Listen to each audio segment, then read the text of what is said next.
sudėtingiausias šiuose varžybose.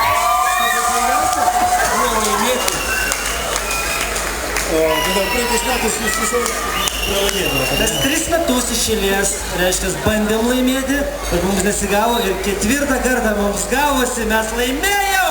Atamkalas laimėjo! Fantastika.